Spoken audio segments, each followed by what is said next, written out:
সাঁওতালি ভাষায় পঠন পাঠনের পরিকাঠামো তৈরি সহ একাধিক দাবিতে রাজ্য জুড়ে 12 ঘন্টা চাক্কা জ্যামের ডাক দিয়েছিল আদিবাসীদের সংগঠন ভারত জাকাত মাঝি পারগানা মহল।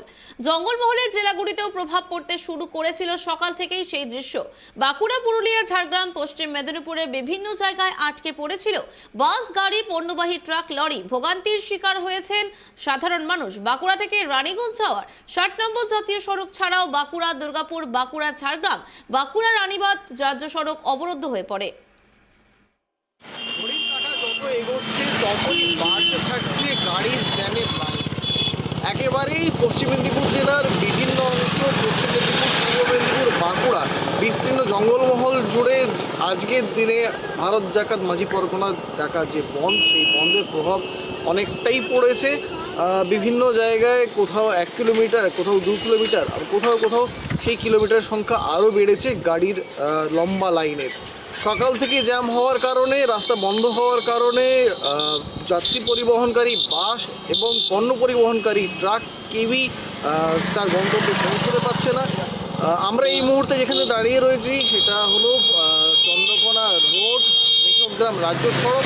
সেই সড়কে থেকেই পরিবহনকারী ট্রাকের বিস্তীর্ণ লাইন রয়েছে।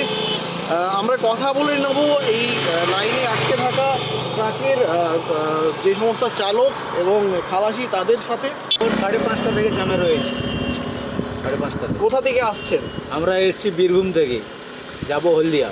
তো কি সমস্যা কি হয়েছে? সমস্যা আদিবাসী কি ধর্মঘট ডেকেছে, সেই জন্য রাস্তা ঘেরে দিয়েছে। আপনারা পণ্য পরিবহন করছেন, তো আপনার ট্রাকে কি রয়েছে? আর পাথর রয়েছে।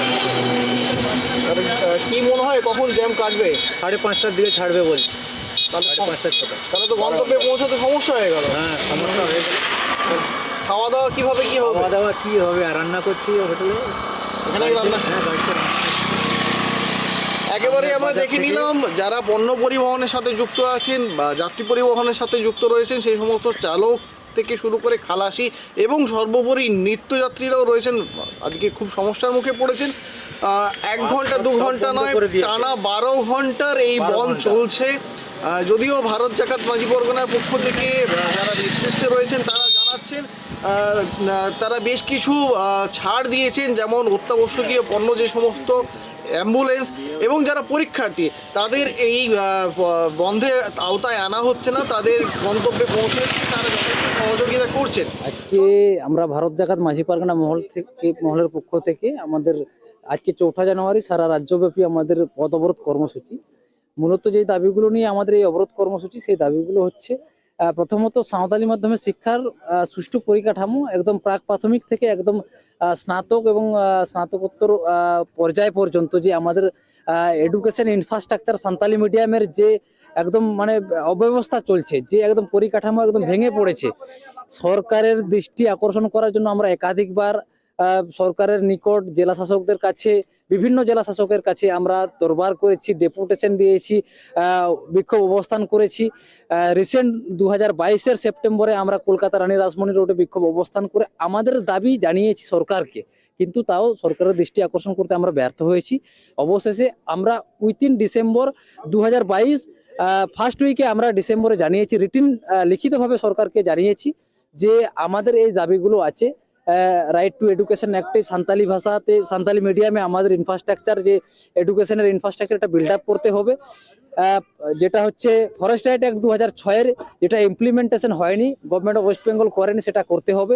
ফেক এসটি সার্টিফিকেটের জন্য একটা আলাদা কমিশন তৈরি করতে হবে সহ একাধিক দাবিতে আমরা সরকারকে বারে বারে জানিয়েছি। যখন সরকার এর কর্ণপাত করেনি, সরকারের দৃষ্টি আকর্ষণ করতে আমরা ব্যর্থ হয়েছি। আমরা সরকারকে লিখিতভাবে জানিয়ে আমরা বাধ্য হলাম যে আজকে কর্মসূচিতে, আজকের যে কর্মসূচি এটা দেখছেন, এটা আমাদের ঘোষিত কর্মসূচি, ওটা আমরা ডিসেম্বরে ঘোষণা করেছি, কিন্তু আমরা বাধ্য হয়েছি আজকে এই কর্মসূচিতে, আমাদেরকে সরকার বাধ্য করেছে আমাদেরকে নামাতে।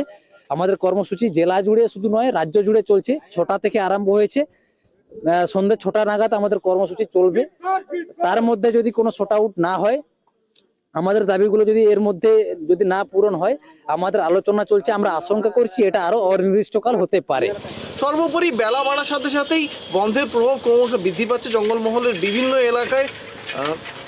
দেখা যাক প্রশাসনের তরফ থেকে কতটা ব্যবস্থা নেওয়া হয় সাধারণ মানুষের নাজেহাল কিছুটা কম করার জন্য।